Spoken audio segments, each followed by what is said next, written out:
Fala aí, pessoas, beleza? Seguinte, vamos lá. Temos para hoje Libertadores 2020. Sim, essa que terminou em 2021.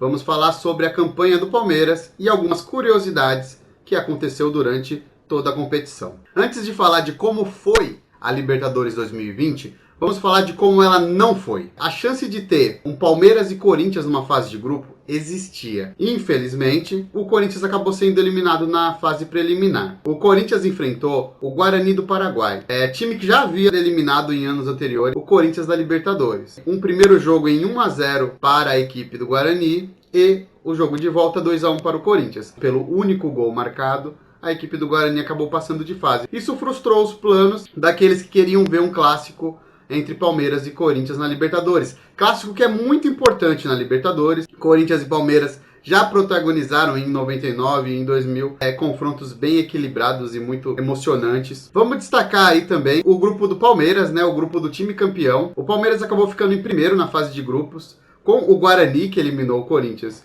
em segundo, o Bolívar em terceiro e o Tigre em último lugar. Outro grupo muito interessante dessa competição foi o grupo do Grêmio e do Inter. Sim, o primeiro e o segundo Grenal da história da Libertadores. Nós tivemos ali o Grêmio saindo vitorioso, ficou em primeiro no grupo.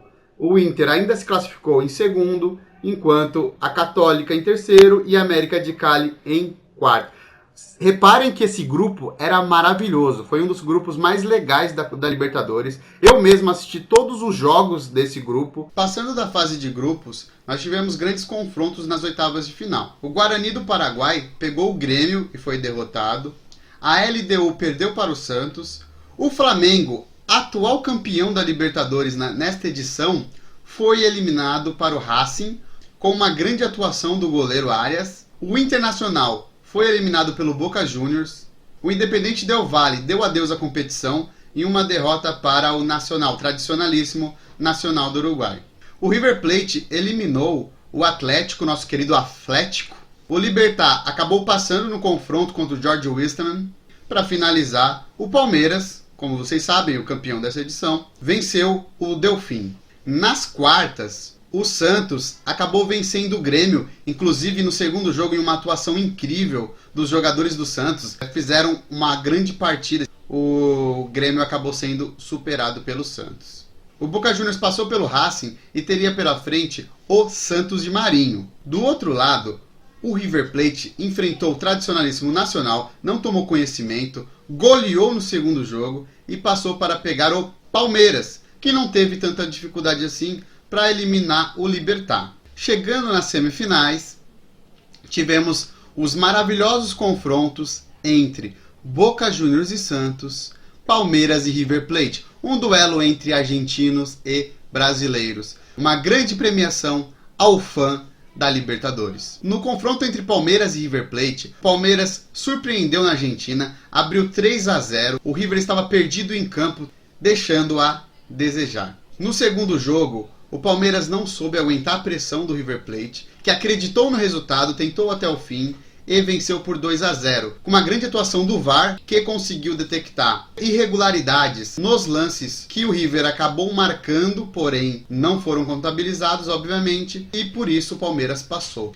No outro duelo, entre Santos e Boca Juniors, nós tivemos o oposto. O VAR não atuou muito bem. No primeiro jogo, o Santos foi prejudicado, deixaram de marcar um pênalti para o Santos em cima do Marinho. O placar não foi alterado, acabou 0-0. No segundo jogo, o Santos repetiu aquela atuação incrível que fez contra o Grêmio e aplicou um 3-0 sobre o Boca. Na grande final, Palmeiras e Santos se enfrentaram. O Palmeiras foi a campo com Everton no gol, Luan e Gomes na zaga, Marcos Rochas e Vinha nas laterais, Danilo como volante, e aí uma linha de 4 com Gabriel Menino, Rafael Veiga, Zé Rafael e Rony. Na frente, Luiz Adriano isolado. O time do Santos veio com John, Lucas Veríssimo e Luan Pérez na zaga. Nas laterais, Pará e Felipe Jonathan. Alisson no meio. Uma linha de 4 também, espelhada à estratégia do Palmeiras. No caso foi o contrário, gente.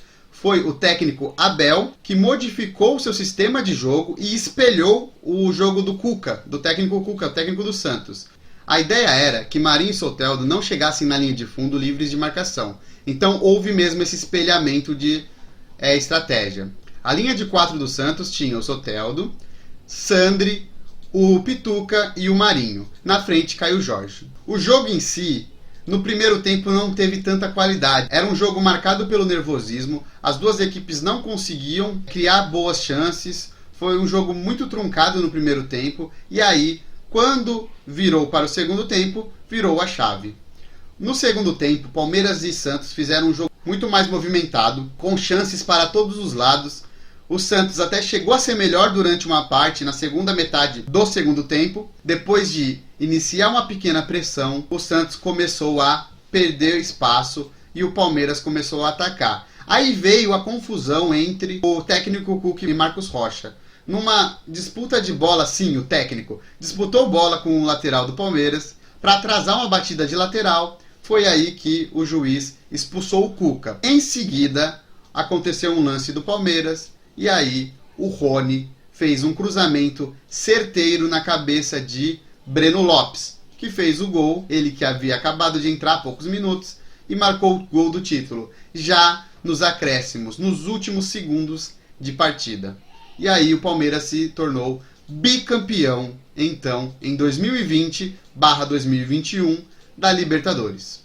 Bom, vamos falar dos jogadores que se destacaram nesta edição. Na minha humilde opinião, claro, o melhor jogador da competição foi o goleiro Everton. Ele foi essencial para a vitória do Palmeiras. Na verdade, assim, já percebemos que Palmeiras e Libertadores tem que ser com um goleiro incrível.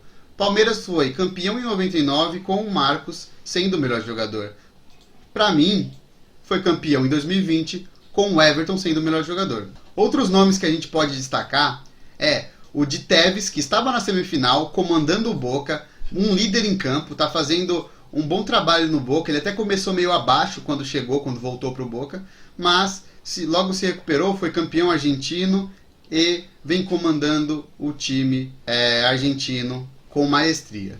Outro jogador, no caso, um jogador aí do futebol brasileiro, Marinho. Marinho não só foi um dos destaques da Libertadores, como Marinho foi eleito pela Conmebol o melhor jogador. Ele ganhou o anel de melhor jogador da Libertadores. Não contesto, tá? A minha opinião particular é que o Everton foi o melhor jogador da Libertadores. Mas não é nenhuma loucura apontar o Marinho como o melhor. Acredito até que, se o Santos tivesse vencido essa final, a minha opinião seria diferente. Eu colocaria o Marinho como o melhor jogador da América. Voltando para a Argentina, Montiel também foi destaque. Montiel é um lateral direito que ele comanda o time do River Plate.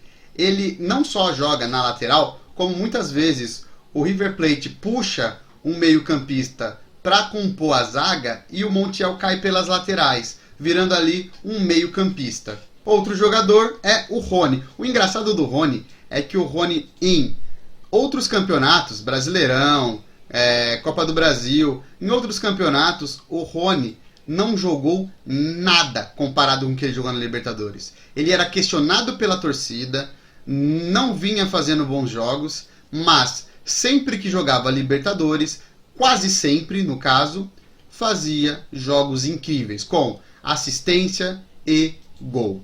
Então o Rony foi um jogador muito, muito diferenciado na Libertadores, que não conseguia repetir isso em outros campeonatos. Mas a melhor forma de saber o que realmente foi essa Libertadores é perguntar para um torcedor do Palmeiras. Vamos conferir com o meu convidado especial, o Ruca. Ele é palmeirense apaixonado. Ele vai destacar alguns pontos da campanha do Palmeiras. Fala galera, beleza? Bom, sou Juan, palmeirense, como vocês podem ver, extremamente feliz pelo bicampeonato da Libertadores. E eu fui incumbido aí pelo meu amigo Denner a trazer aqui para vocês um momento bacana aí dessa Libertadores, desse título inesquecível pra gente. Eu poderia falar aqui de vários pontos importantes dessa conquista, né? A gente pode passar aí pelo ex-criticado Rony, a gente pode falar do melhor goleiro do continente aí, o Everton. A gente poderia falar do herói improvável Breno Lopes, mas não há nada nessa campanha do Palmeiras na Libertadores, na minha opinião, do que a utilização da molecada. Gabriel Menino, Patrick de Paula, Danilo, pra mim, o Danilo melhor em campo ontem. Enfim, Veron, todo mundo. Melhor parte de toda essa conquista foi a utilização da molecada. Extremamente importantes, extremamente decisivos, extremamente competentes. Não podia deixar de falar desses caras. Todo mundo falou no jogo contra o River, a molecada tremeu, mas essa molecada foi quem foi fator predominante para que a gente metesse 3-0 nos caras lá dentro, lá na Argentina. Então, para mim, o meu destaque é essa molecada, esses moleques com personalidade explodindo, estourando, saindo pelo ladrão. E esse título é muito merecido, mais ainda por causa deles, por causa dessa reconstrução, da justificativa do investimento. Aí tem nego que vem me falar, Palmeiras não tem copinha. Malandrão, minha base ganha Libertadores, filhão. Minha base ganha Campeonato Paulista, minha base pode ganhar Brasileiro, minha base pode ganhar o que quiser. O que é copinha perto de uma Libertadores? Fechou? Denner, tamo junto, mano. Abraço, galera. Avante palestra. Esta foi a edição especial Palmeiras campeão da Libertadores 2020. Curtam aí, compartilhem, mandem pros amigos. Surgiram aí novas Libertadores aqui no canal. Vocês querem ver Libertadores de que ano? Pode falar, qualquer um dos anos eu faço. Comentem aí o que achou desse capítulo e falou!